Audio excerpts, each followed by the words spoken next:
भैया आज बातचीत भैया अभ्युदय संस्थान छोटी में अध्ययन में किए हुए अध्ययनशील शिक्षकों की जो विशेष प्रस्तुति है उसमें आपके साथ भैया वार्ता है। इसमें भैया कुछ प्रश्न हैं भैया, उनसे शुरू करते हैं। भैया एक बार मानवीय शिक्षा शोध संस्थान में अभ्युदय संस्थान जो छोटी है उसका भी एक संक्षिप्त परिचय और उद्देश्य भैया उस संस्थान का। धन्यवाद भैया।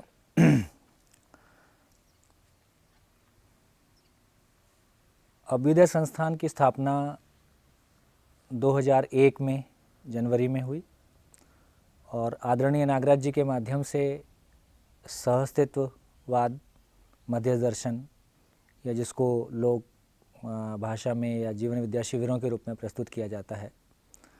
तो मूलतः उसको समाज तक पहुंचाने के क्रम में अभ्युदय संस्थान की स्थापना हुई। और मध्य दर्शन के बारे में कहें तो बेसिकली मानव का अध्ययन और वो शिक्षा और समाज के रूप में स्थापित हो सके, ये अभ्युदय संस्थान की एक मुख्य भूमिका रही। इस क्रम में एक टीम जो रायपुर में रही और देश भर के बाकी मित्रों के सहयोग से आदरणीय नागराज जी के मार्गदर्शन में दर्शन की रोशनी में शिविरों का आयोजन का एक क्रम चला और धीरे से 2007 में अग्निहोत्री जी के माध्यम से और उस समय तत्कालीन शिक्षा सचिव और SCRT निदेशक नंद कुमार जी के माध्यम से स्कूल शिक्षा छत्तीसगढ़ में एक अभिनव प्रयोग शुरू हुआ कि दर्शन की रोशनी में शिक्षा का स्वरूप और जो वर्तमान शिक्षा, जो प्रचलित शिक्षा है, उसके साथ साथ हम क्या बेहतर कर सकते हैं। आदरणीय नागराज जी या मध्य दर्शन इस बात पे फोकस करता है कि मानव का अध्ययन हो सकता है। जैसे हम क्लासरूम में फिजिक्स और केमिस्ट्री पढ़ सकते हैं, जड़ संसार का अध्ययन कर सकते हैं, उसी तरह से मानव का अध्ययन भी किया जा सकता है और उसको और उसके परिणामों को परिवार में, समाज में जिया जा सकता है। इस बात पे भरोसा हमको भी शिविरों के क्रम में करते हुए और कराते हुए हुआ और नंद कुमार जी के शिविर करने के बाद उनका जो उत्साह बढ़ा, उसको लेके शिक्षा विभाग में बड़े स्तर पर उसको ले जाने की एक तैयारी हुई और उस दौर में वीडियो कॉन्फ्रेंसिंग के माध्यम से और अभ्युदय संस्थान में लगातार शिक्षकों के और SCRT के जो सक्षम अधिकारी थे उनके साथ शिविरों के माध्यम से मुख्य रूप में दृष्टि में बदलाव आता है। यदि अभी की पूरे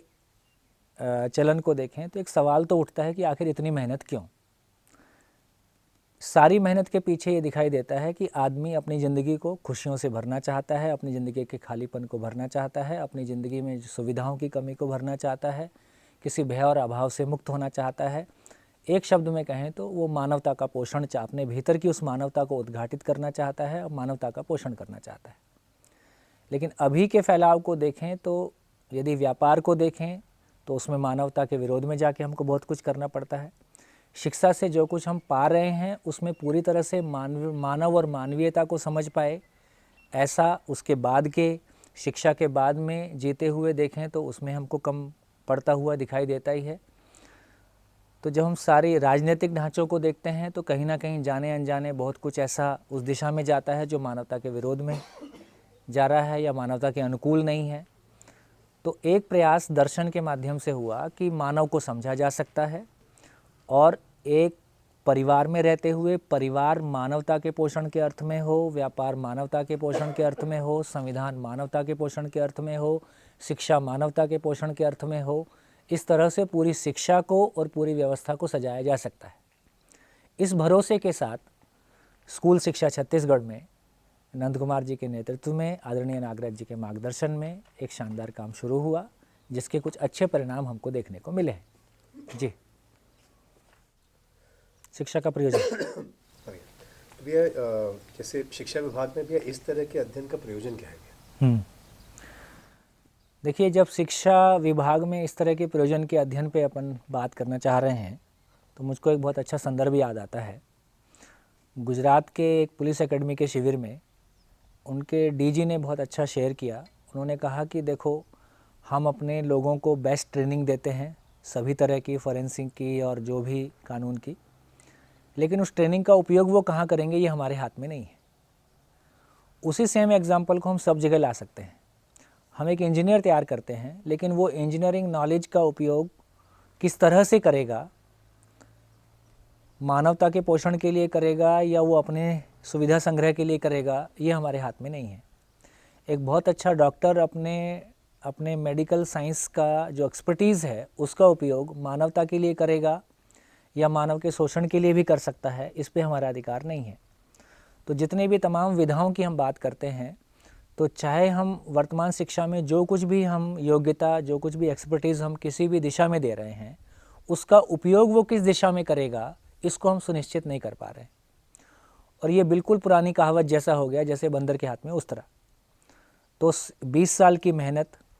इतना बड़ा समाज, इतनी सारी सरकारें, इतने सारे शिक्षा विभाग, सबका एक सम्मिलित प्रयास, लेकिन जब आउटपुट आता है, वो आउटपुट सही अर्थ में मानवता के लिए नियोजित हो, समाज के लिए नियोजित हो, देश के लिए नियोजित हो, धरती के लिए नियोजित हो, उस पॉइंट पे आके एक सोचनीय स्थिति है।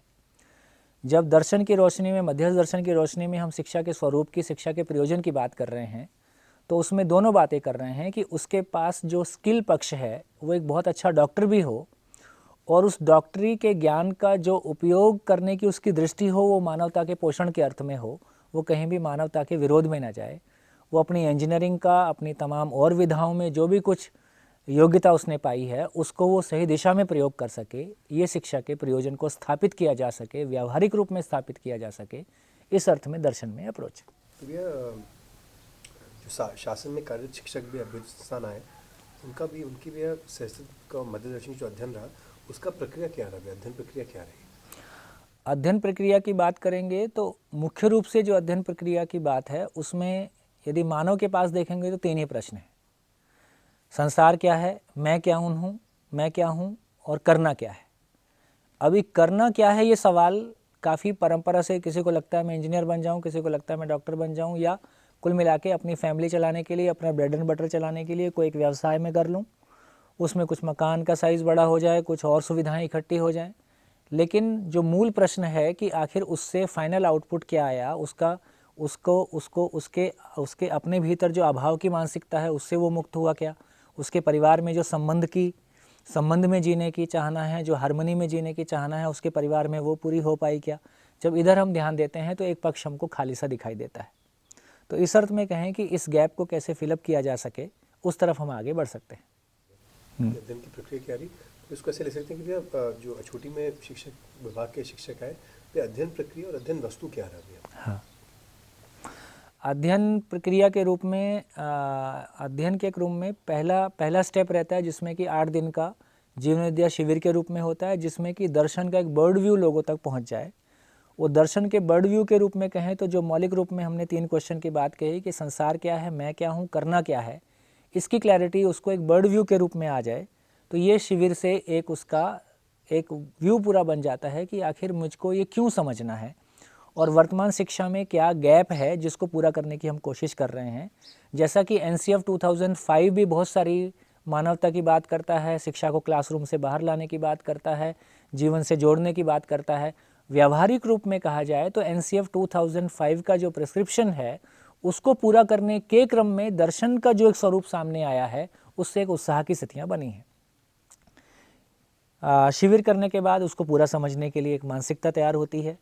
पूरा समझने के क्रम में फिर दर्शन में दर्शन 4 भाग में है, लगभग 12 पुस्तकें हैं। तो क्रमशः या तो 6 महीने का एक स्वरूप जिसमें 180 दिन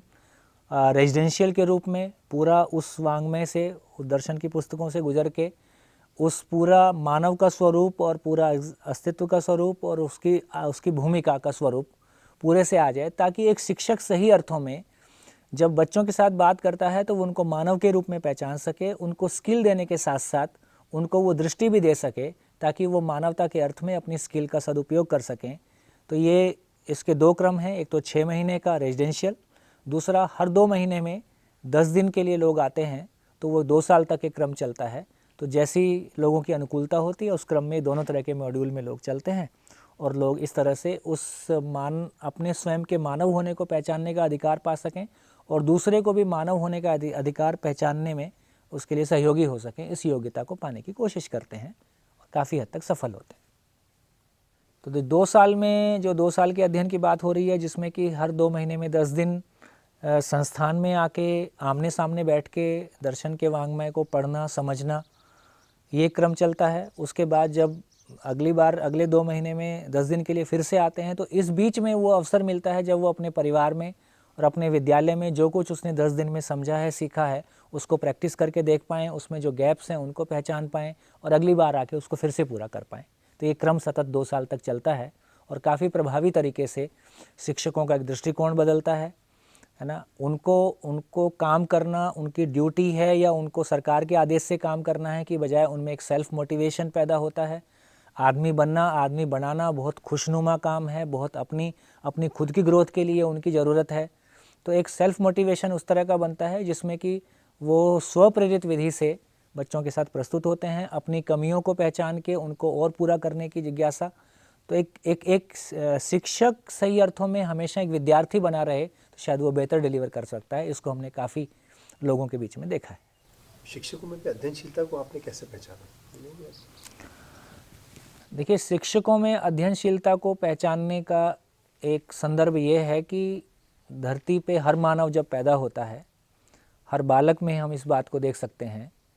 कि उसमें जिज्ञासा है, वो क्वेश्चनिंग माइंड के साथ होता है। कभी किसी बच्चे को डॉक्टर के पास ले जाना नहीं पड़ा कि ये क्वेश्चन नहीं पूछता है, सभी बच्चे क्वेश्चन पूछते हैं। किसी भी बच्चे के साथ यदि अन्याय होता है, बराबरी का व्यवहार नहीं होता है, तो वो उस पर क्वेश्चन खड़े करता है। वो सही को सीखना चाहता है, वो सही जीना चाहता है और जैसे जैसे उसके सामने सही आता है वो सीखता है।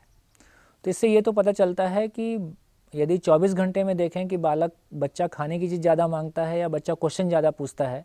तो ये हम क्लियरली ऑब्जर्व कर सकते हैं कि बच्चा ज़्यादा समय क्वेश्चन पूछता है। इससे ये तो निष्कर्ष आता है कि बच्चे के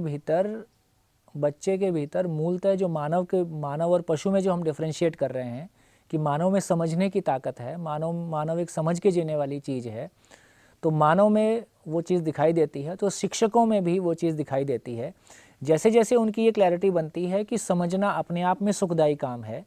समझाना अपने आप में सुखदायी काम है, उस समझ के अनुरूप जीना अपने आप में सुखदायी काम है, तो शिक्षा का काम उनके लिए एक सहज अपने सुखी होने के क्रम में एक प्रक्रिया निकल के आ जाती है। तो इससे उनमें जो व्यवहार रूप में देखा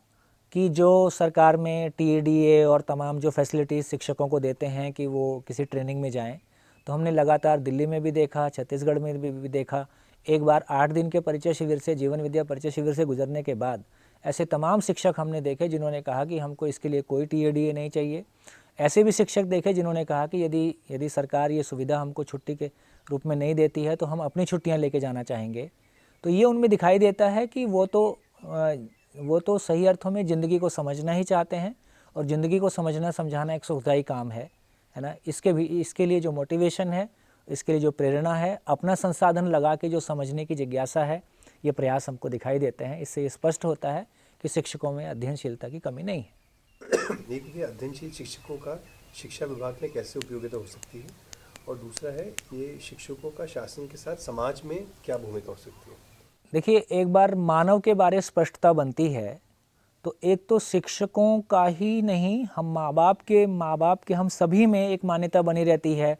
कुछ लोग पिछड़े तबके से आते हैं, कुछ लोग अगले तबके से आते हैं, जातियों के आधार पे हमारी मान्यताएं हैं, अमीरी गरीबी के आधार पे हमारी मान्यताएं हैं, अलग अलग तरह की हमारी बहुत सारी मान्यताएं बनी हुई हैं।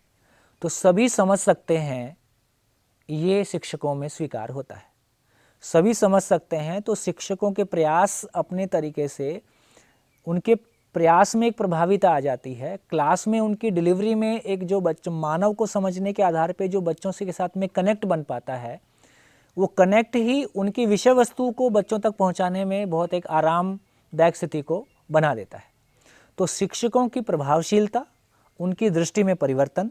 बच्चों के साथ में संवेदनशीलता, बच्चों के साथ में एक न्यायपूर्ण व्यवहार, अपनी डिलीवरी से बच्चों में जो हम लर्निंग और टीचिंग की बात करते हैं, तो इस बात पे भी बहुत गहराई से ध्यान जाता है कि लर्निंग नहीं हुई है तो टीचिंग नहीं हो रही है, और यदि लर्निंग नहीं हो रही है तो मेरी उपयोगिता सिद्ध नहीं हो रही है, मेरी से उपयोगिता सिद्ध नहीं हो रही है तो मेरी खुशी नहीं हो सकती है।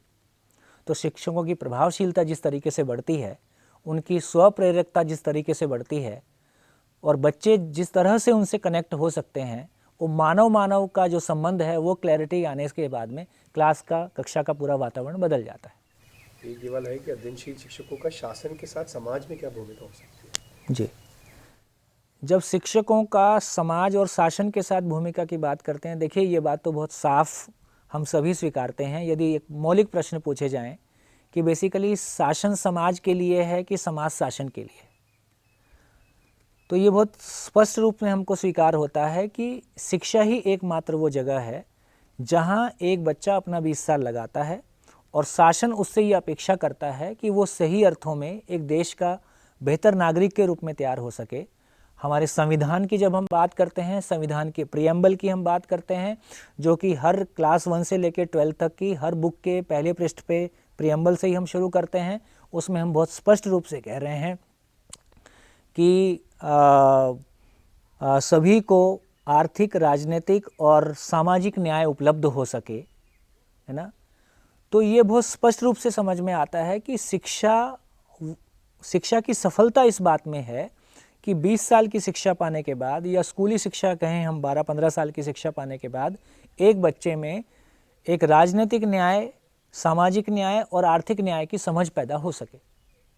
यदि न्याय की समझ पैदा होगी तो वो मानव के साथ में और प्रकृति के साथ में अन्याय करने की तरफ नहीं जाएगा, पर्यावरण में प्रदूषण होने की तरफ नहीं जाएगा, मानव के साथ में गलती, मानव के साथ में जो यदि उसको स्पष्टता बन गई तो मानव के साथ में, तो मानव और प्रकृति के साथ में जीना बन जाएगा। तो बहुत सारी बातें जिनको हम शासन में बहुत सारे नियम लाद के ठीक करना चाहते हैं, बहुत सारे भय से ठीक करना चाहते हैं, यदि सही अर्थों में शिक्षा कारगर हो गई तो बहुत सारे पुलिसिंग का काम, बहुत सारे नियमों से आदमी को रोकने का काम, बहुत सारा जुर्माना लगा के आदमी को रोकने का काम, तमाम कोर्ट्स में जो भी बहुत सारा कुछ हम नियम से ठीक करना चाहते हैं, शायद यदि शिक्षा का काम ठीक से हो पाया तो बहुत सारा शासन का काम पहले से ही पूरा हुआ रहेगा और एक सुशासन जिसकी हम बहुत कामना करते हैं, प्रयास भी करते हैं, वो व्यावहारिक रूप में सफल हो पाएगा।